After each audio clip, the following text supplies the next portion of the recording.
Hey guys! Tonight, we slip down to the edge of the Nile, into a kind of darkness that isn't just lights off, but the deep, velvety dark of a desert river that has seen more human drama than any Netflix catalog.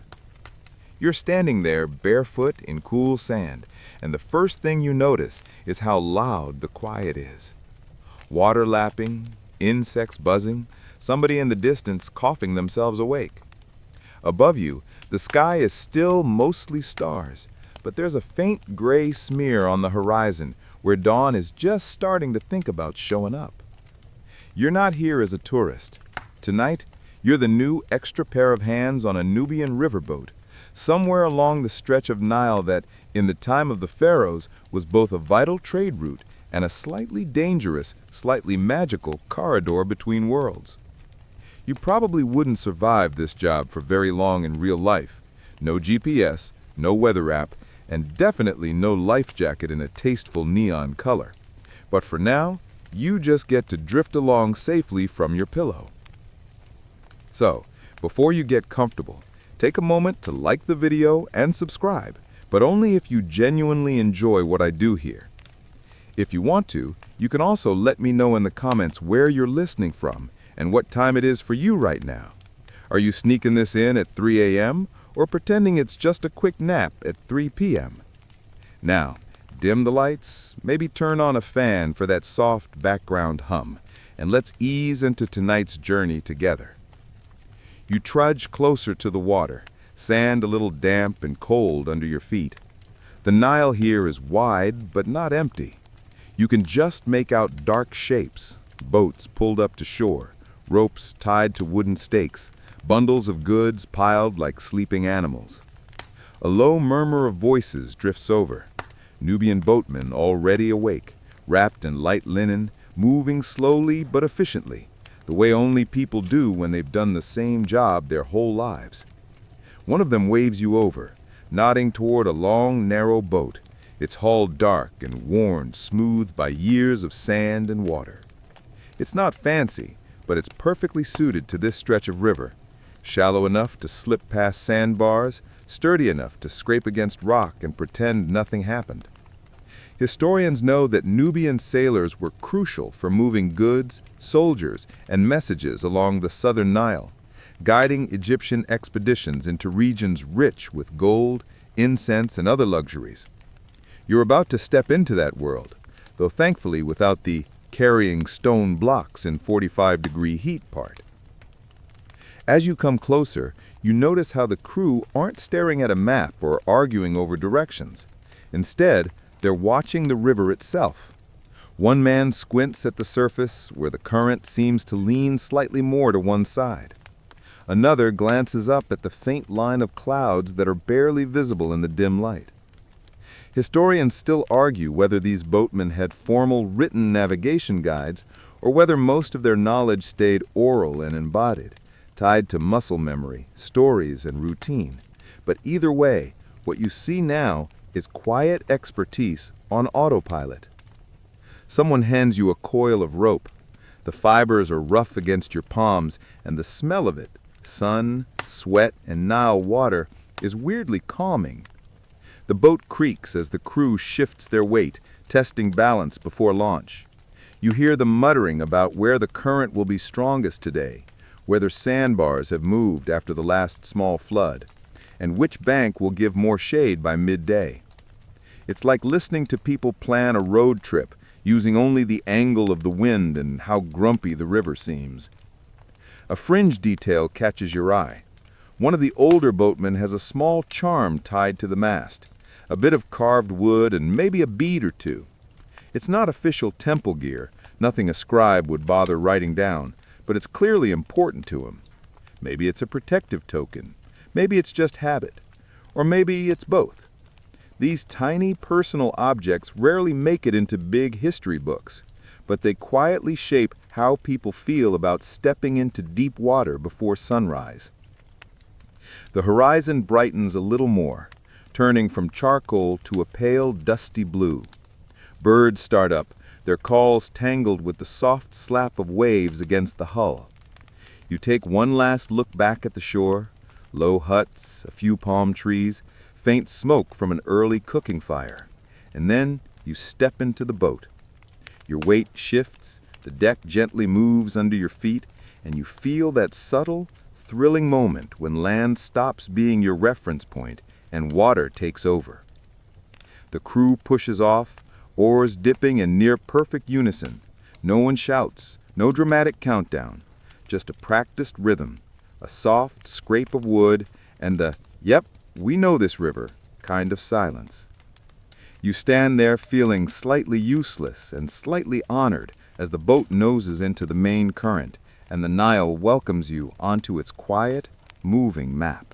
The boat glides farther from shore, and you feel the current tug beneath you.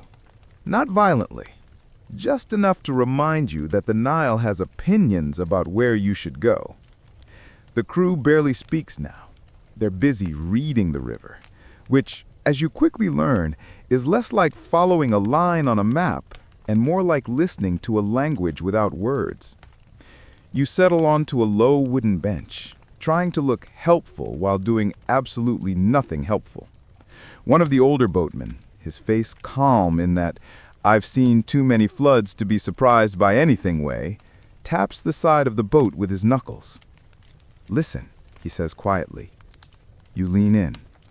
The sound is faint but distinct, a soft, hollow knock that changes pitch with every small shift in current. It dawns on you. They're not just seeing the river, they're feeling it, hearing it, almost smelling it, like the world's calmest multitasking. As the sun lifts a little more, the water turns from gray to honey-colored, smooth in some places and wrinkled in others. At first, you assume the ripples are random, but the crew isn't treating them that way. One man points to a patch of quick, tight rippling and murmurs something. The others nod.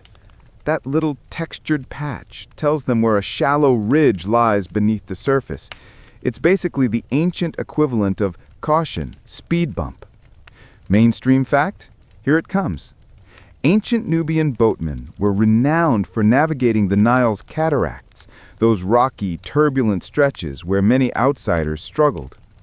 Egyptian texts brag in politely jealous tones about Nubian pilots who could guide royal expeditions through waters so tricky that other crews refused to try. It's one of those historical details you don't hear often unless you're deep into river transport nerd territory. And then there's the quirky tidbit, the floating reeds. One of the younger crew members gestures for you to watch a cluster drifting gently on the surface. "Those tell us things," he says with a shrug, as if that explains everything. You stare at the reeds. They just look like reeds. But you notice that they drift faster when they're closer to the deeper channel, and slower when they wander into a hidden shallows. Sometimes they even spin lazily, giving away the location of a tiny whirlpool that might bump the boat just enough to spill a cup of beer, an offense more serious than nearly anything else in ancient geology. The crew's eyes flick from ripples to reeds to wind direction. They're constantly collecting micro-clues. One adjusts the sail slightly to catch a cross breeze, but not too much, because too strong a push here could send you toward a sandbank that wasn't even there last month. Historians still argue whether ancient sailors formalized these observations into structured training, or whether each pilot simply learned from long apprenticeship, repeating the same routes until the river lived inside their bones. You can see why historians disagree. Everything here feels half science, half intuition. The boatman beside you dips 2 fingers into the water. "Cooler than yesterday," he mutters. You try it too. It just feels wet. But apparently, slight temperature differences mean a shift in overnight currents. You pretend you understand, nodding like, "Yes, of course, very insightful," even though your brain is still stuck on, "How did he even notice that?" A breeze sweeps along the surface, carrying the smell of wet clay and papyrus. You see how the wind makes faint streaks across the water, pointing diagonally like subtle arrows. A small change in these streaks tells the crew where the air pressure shifts along the valley. To you, it's just nice wind. To them, it's GPS with better battery life. Then the river offers its next clue. A long, smooth patch of water ahead, reflecting the sky like polished stone. The older boatman taps your arm. "Deep channel," he whispers, as though revealing a secret. The boat angles slightly to merge with the smoothness. The ride becomes easier, the oars dipping quietly, almost lazily. Even the sounds around you shift. The splash of oars is softer here, less hollow. It's like the river's telling you, "Ah, yes, this is the good lane. Stay here unless you like scraping rocks." A fringe detail surfaces, not in the water, but in behavior. The crew occasionally hums, not full songs, just low, rhythmic tones. You realize they're keeping time with each other, but also responding to how the boat moves. Faster hums for faster water, slower hums when the current slackens. It's not ceremonial, it's just functional music. The kind that would never appear in any museum exhibit, but was probably essential for the job. A gentle joke slips into your mind. If modern sailors used humming as their navigation system, airports would be suspiciously quiet. Up ahead, more reeds drift by, forming loose patterns like nature's version of scribbles. The older boatman explains that during certain seasons, floating vegetation gets trapped in eddies, creating slow-moving river handwriting that experienced crews interpret instinctively. It's not mystical, just practical knowledge layered with centuries of observation. The morning brightens. Desert cliffs blush orange.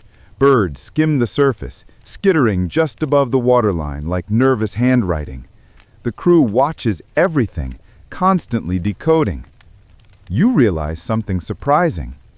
You're starting to see the clues too.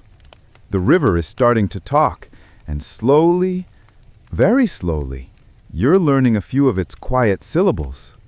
The Nile widens as the morning turns fully golden, and the boat drifts into a stretch where the water seems deceptively calm, smooth enough to trick newcomers, but the crew doesn't relax. They lean forward slightly, eyes scanning the surface with the intensity of people reading a very slow, very subtle news ticker. You follow their gaze and notice something you hadn't before. Faint, rhythmic bulges in the water, just barely visible unless the sun hits them right. One of the boatmen taps the hull twice with the end of his oar. "Rocks," he says. You stare at the water. There are absolutely no rocks visible. It looks like the world's flattest, most cooperative river.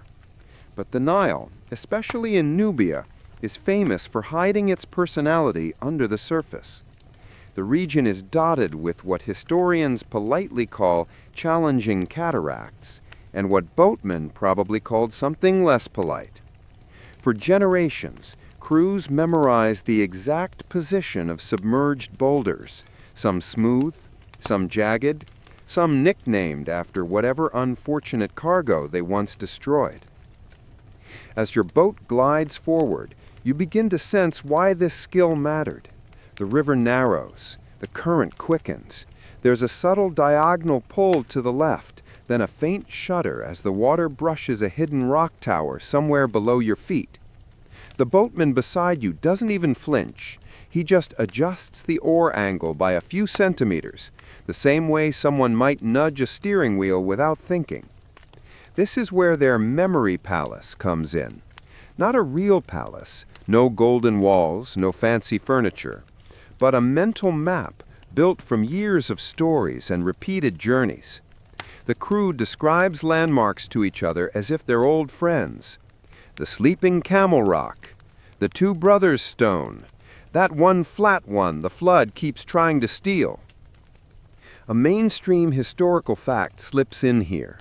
Ancient Egyptian and Nubian pilots were so skilled at navigating these rocky stretches that royal expeditions often refused to travel without them. The rocks weren't just obstacles, they were guideposts. Each one told a story about depth, direction, or hidden channels.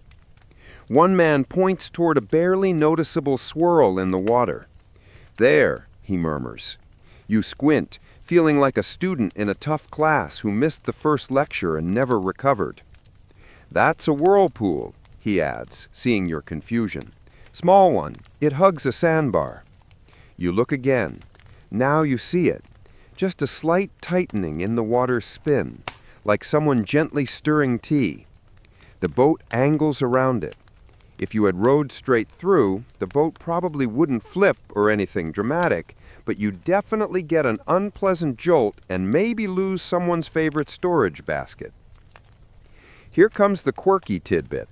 Some Nubian boatmen used to drop bits of dried palm fiber into questionable stretches of water to watch the swirl and drift pattern. The fibers acted as diagnostic tools, showing the hidden shapes beneath the surface.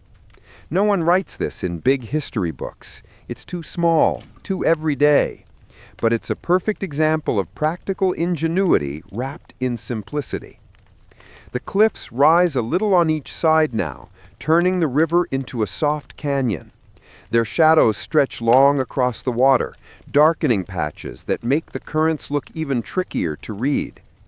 Birds wheel above you, some following the shoreline, others crossing directly overhead. The crew watches the birds too. Birds know where the deeper channels run. They like to skim air over cooler, smoother water.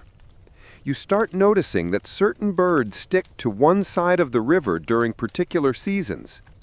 A debate drifts into the conversation, quiet, half joking, half serious.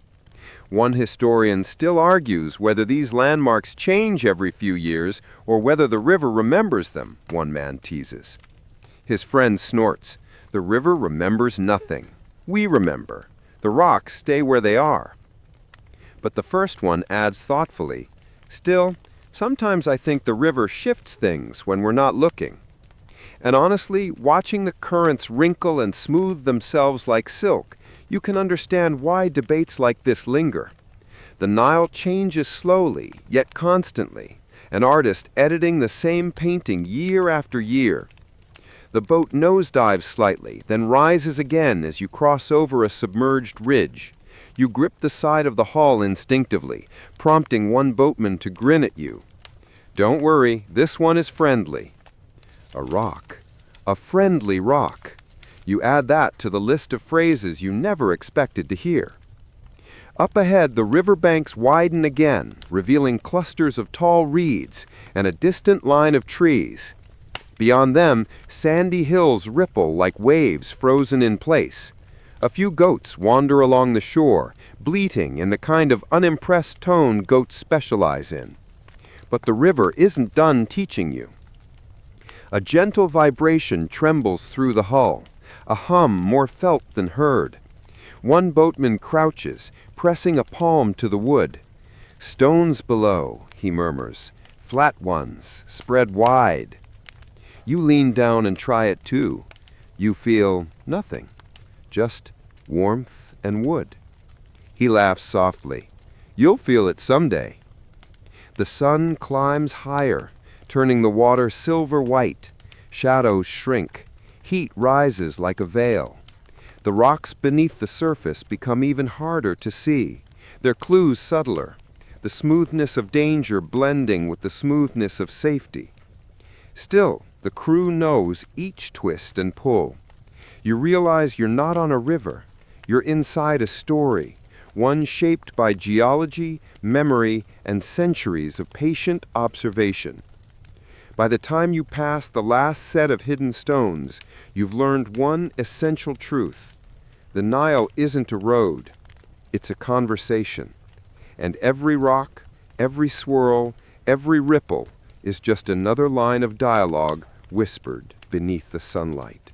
The light softens again as afternoon leans toward evening, the heat loosening its grip on your shoulders. The crew adjusts their posture, not to rest, but to shift into a different mode of reading the world. Daytime clues fade, nighttime ones begin warming up backstage. You feel it too, that subtle change in atmosphere, like the Nile is flipping through its own settings menu.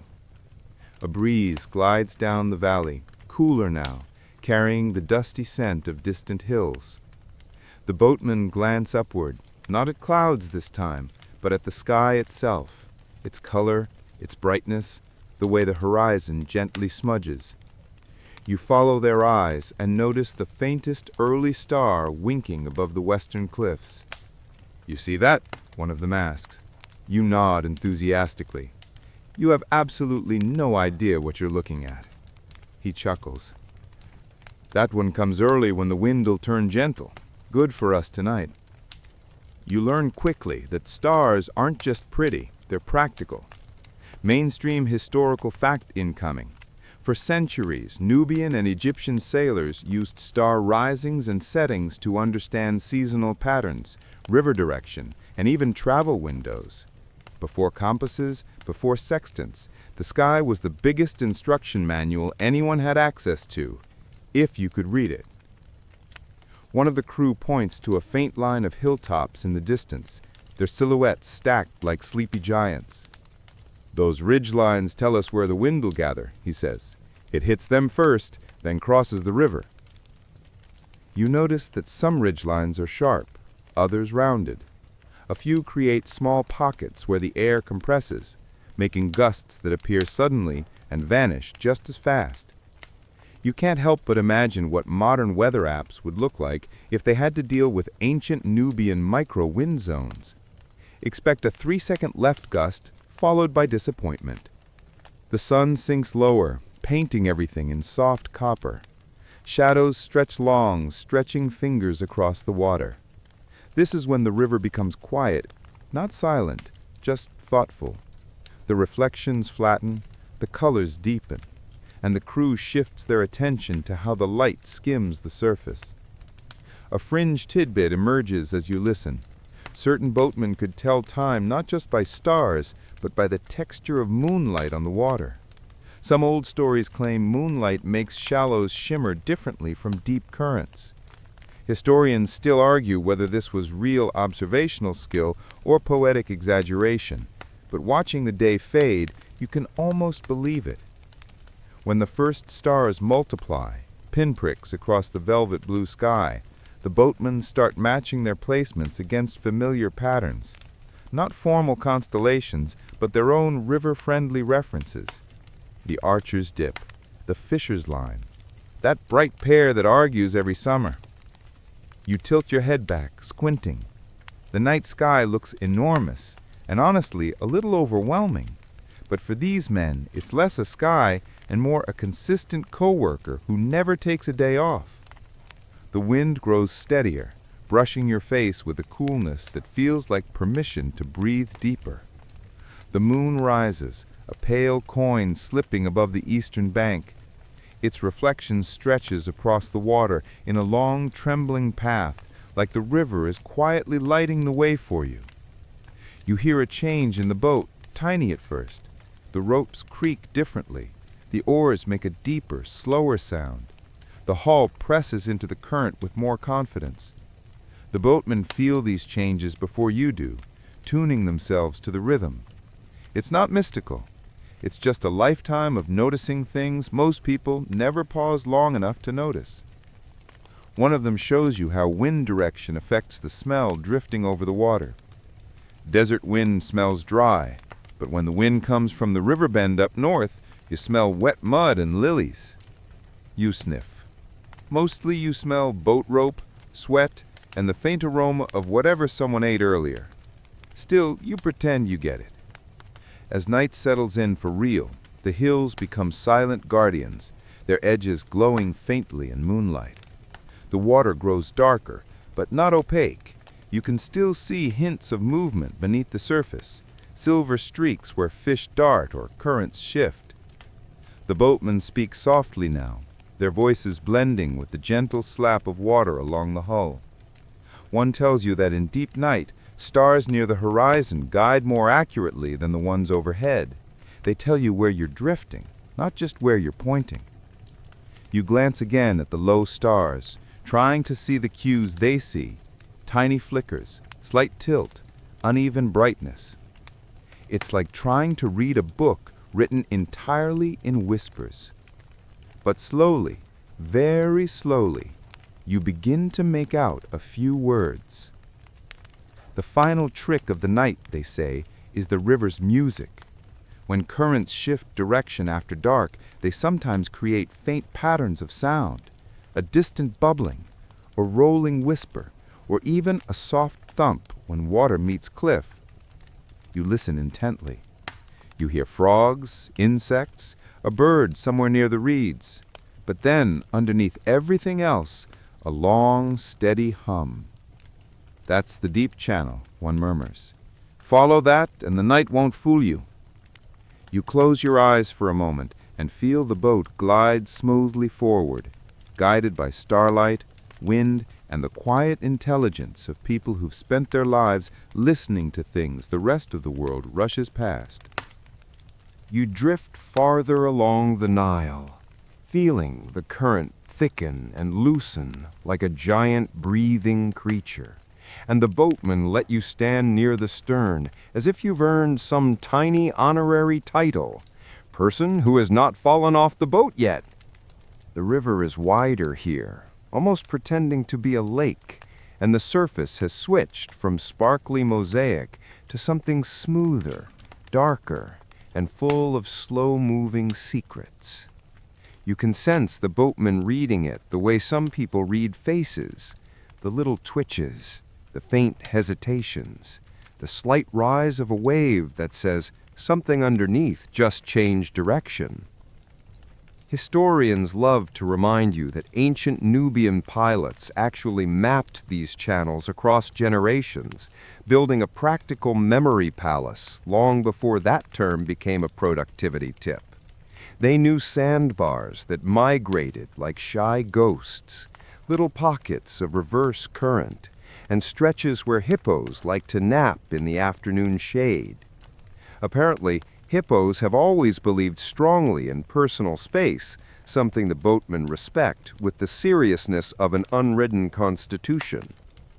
The heat softens, the banks glow gold bronze, reeds sway like slow applause. One of the boatmen taps the water with his pole and explains, in gestures more than words, that this part of the river sounds different at night. He's right. When you lean forward, the echo feels deeper, a hollow resonance like tapping on a clay pot. Historians still argue whether the Nubians used this acoustic trick deliberately, you murmur to yourself, because the thought is too cool to keep inside. It makes sense. Sound travels differently in slow water versus fast, and maybe these pilots didn't need fancy equipment. They just needed ears trained across dozens of sunrises. A quirky detail slips into your mind. Ancient travelers sometimes carried tiny wooden floats carved like birds to test unseen currents. Practical, yes, but also adorable, like the world's oldest bath toy with a serious job. You imagine them bobbing along, giving tiny warnings about depth shifts, while the pilots nodded sagely. The river narrows and bends like a lazy elbow. The boatmen shift their weight, and you do too, pretending you know why. It works. You do not topple into the Nile. The current grips the hull more tightly now, and the boat banks just slightly, sliding into a darker ribbon of the channel. The boatmen don't speak. They don't need to. Their silence is the kind that's full of information. And somehow, the river itself joins that silence. The chorus of insects quiets. The splash of oars softens. Even the wind seems to leave you alone so you can hear the Nile's muted heartbeat. Up ahead, the banks pull back, creating a long corridor of stillness. This is the stretch the boatmen treat like a sacred reading room. No loud gestures, no jokes, just eyes on the water, ears tuned to micro sounds, bodies balancing with the rhythm of something older than kingdoms. You feel it too now, the map beneath the surface, the pulse lines of current and depth, the faint vibration of sand shifting miles away. It's not magic, it's attention, stretched thin and precise like a bowstring. You've spent the whole night learning how to listen, how to notice, how to let the quiet teach you without announcing itself. And somewhere in that hush, you realize the river isn't trying to be mysterious. It's simply old, patient, and endlessly practiced at being itself, waiting for anyone calm enough to read it.